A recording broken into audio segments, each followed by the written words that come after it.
So we finally have the spoilers for Boruto chapter 84, and let's just say that what we predicted pretty much came to fruition in this chapter. So we have Boruto using Flying Thunder God, which is Minato's technique, and we also have the 10 tails evolving into multiple enemies, not just one, and it's finally revealed that Sasuke is in fact sealed as a tree. So this chapter revealed a lot, and we're gonna address it one by one. So the chapter is titled Awakening, which I would say is very fitting for this chapter because something did awaken, and we're gonna get to that later on. Now it does have Kawaki on the cover itself, but he isn't really relevant in the current chapter, probably the next chapter coming up. So it says here that Boruto is still in front of Kawaki at the beginning of chapter 4, but the frog tells Boruto he needs to hurry up. So Boruto using Flying Thunder God technique to travel to where the 10 tails is, but the 10 tails has suddenly disappeared. Now we have to remember that the 10 tails was there in the prior chapter, so all of this happened in a matter of seconds. I think the 10 tails probably noticed the toads and figured that Boruto was gonna come there, so it basically sped up its evolution per se. By the way, it does show Boruto using Flying Thunder God, which I predicted, and it also explains how Boruto was able to teleport behind Code in the prior chapter. Now it then says that a new enemy has emerged. Code is confused thinking it's a bug, but no, Boruto says this is a god tree or sacred tree. So it does show this figure that does look like bug in some sense, and this actually reveals something else that we're gonna address when we get to that point. So it then says that the new enemy engages Boruto and pushes him against the wall. Boruto uses lightning release to create distance, but it's futile. The enemy goes after the kill, but Boruto escapes using Flying Thunder God. Now I'm going to refrain from showing the actual spoiler panels too much because as you guys know, copyright, so we have to be very careful. But here's a sneak peek at what happened. So basically Boruto is using lightning release and it basically tanked it to some degree. Now it then says that Boruto senses a new chakra and turns around to look at the sky and finds another enemy. The divine tree has evolved with the help of Code. Now this one does look like Ishiki to some degree, but you know, we're gonna get to that soon. Then it says 2 more enemies are introduced. Boruto is especially wary of the person in the hood. So it shows this female one and then it shows another one in the hood itself. Then it says meanwhile back at the Akage office, Kawaki and Sarada get into a back and forth argument about Boruto, and Sarada says that she won't let Kawaki control Konoha. Sarada at the end says that we must help Boruto take down Code, and then it reveals the 4 new enemies. But then we get back into the fight itself and it says Boruto tries to go in for a sneak attack, but it fails. The enemy then uses lightning release, but Boruto negates it using his new Rasengan technique. Boruto is cornered by the 4 enemies. So what I wanted to point out is that all of these enemies, they look like prior characters. Now the one without the hood looks like Jigen or Ishiki to some degree. I don't know how it got that information, but it seems like the 10 tails, once it absorbs somebody, they're able to take on the look of that person to some degree and maybe even the abilities. Because the other short one reminded Code of Bug because there's some resemblance there. And then we have the one with the hood that looks like Sasuke. So if you put them side by side, you can definitely see the resemblance, along with Boruto being wary of that specific one. So the story itself is implying that Boruto recognizes that one as being similar to Sasuke. So this isn't really just speculation. I think the story is directly implying this here. But then it says that Boruto gets trapped in one of the enemy's attacks and asks Code for help, which was very weird. Why would Code help Boruto? Then it says that Boruto escapes, leaving Boruto to fight the new enemies. Honestly, Boruto shouldn't have trusted Code. So this is basically Abdul here, saying the same thing I said. Boruto shouldn't have trusted Code so easily.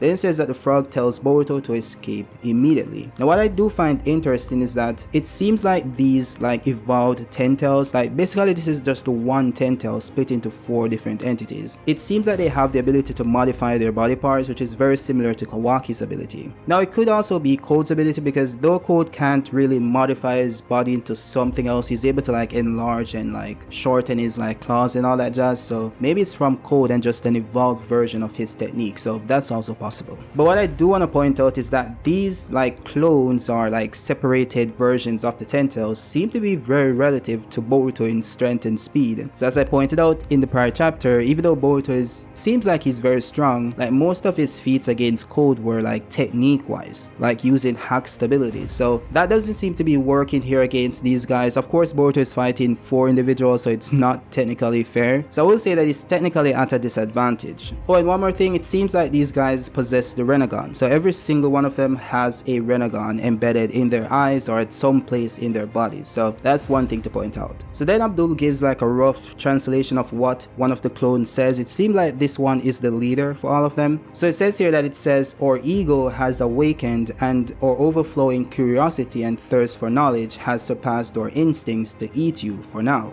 Wherever you run, wherever you are in the world, you can never escape your destiny. Now of course this is going to be this villain's undoing. Never let the protagonist escape, bro. He's gonna come back and you're gonna die. So of course that's what's gonna happen. But this has to progress, so that's basically his villain monologue for now. But this does signify that the Ten Tails has evolved in its mental capacities as well, which was predicted in the prior 2 chapters. So that's exactly what happens, and this is mostly due to Code's influence. So then it says that Boruto escapes the hideout, and guess who arrives? Kashin Koji. So of course Boruto uses Flying Thunder God. He wasn't really in any danger of being trapped because he has that technique, so no one was really worried. So it shows Boruto is leaning up against a giant tree, and then Kashin Koji walks up behind him. And that's when you get the final page of the chapter, and it reveals that Sasuke has been turned into a tree. Boruto then says, I'm sorry, you're gonna have to wait a little while longer, Uncle Sasuke. And that's where the chapter ends. Now one thing I will point out is that I didn't really think that Sasuke was gonna be turned into a tree because that was too obvious. I thought they were gonna have him locked up due to omnipotence, but you know, the tree is fine. It does preserve Sasuke for a very long time, it seems. So if Naruto is out of the story and Sasuke is out of the story in this fashion, and let's just say that the tree preserves him in his current state forever, then I think that's fine as well. And what this does indicate somewhat is that the Ten Tails, it could be, even though I don't really agree with this, I think the Ten Tails is the one who gave the clones the Renegon. I think the Ten Tails has a Renegon, so it does make sense that he's able to transfer maybe a less powerful version to his clones, because the Renegon and the Sharingans are all derivatives of the Rene Sharingan itself. So it does make sense that the clones would have it, regardless of whether Sasuke was included in that mechanism that created the clones itself. But it does seem like if Sasuke is a part of the tree,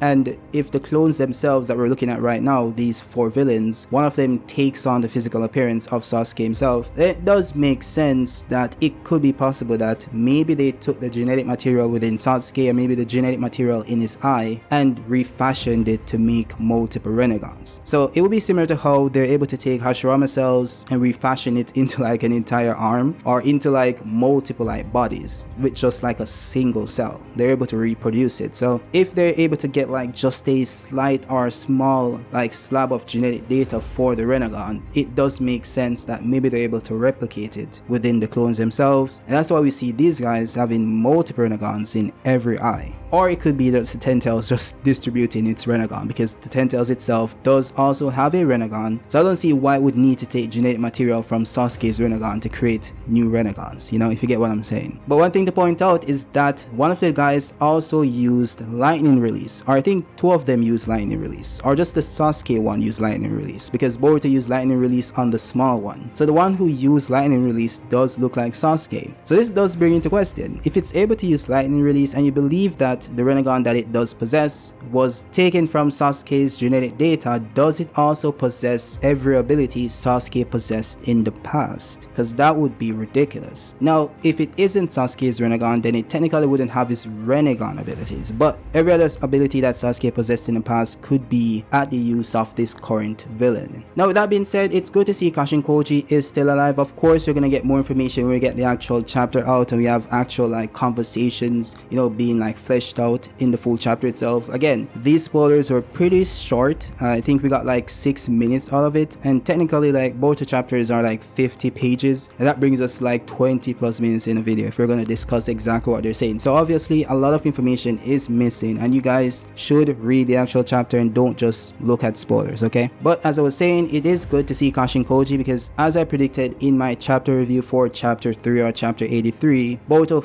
probably learned Sage Mode from Kashin Koji. Now I'm sure you guys probably don't believe Boruto has Sage Mode, but I actually explained this in the video about Uzuhiko Explained, right? And I basically pointed out that Hagoromo in the past, when he learned Sage Mode, he didn't get the pigments around his eyes, and that's probably because Hagoromo was like 50% Otsutsuki. So I don't see why that would be different for Boruto, right? So it could be that, you know, Boruto is 100% Otsutsuki, so he doesn't get the pigments when he masters natural energy. So I do think that makes perfect sense. Now it will be interesting to see how this new ability or Sage Power interacts with these villains, because so far in this fight it doesn't seem that it's very effective. Or it could be that they're just physically stronger, so that's why they're not really clicking. Speaking of the villains revealed in this chapter, the designs are pretty cool. They remind me of like Dragon Ball Z villains, which I think Ikimoto is going for. So yeah, I think that part is pretty cool. With that being said, let me know your thoughts on the chapter itself, and I'll see you guys in the review tomorrow or the day after. So yeah, peace out.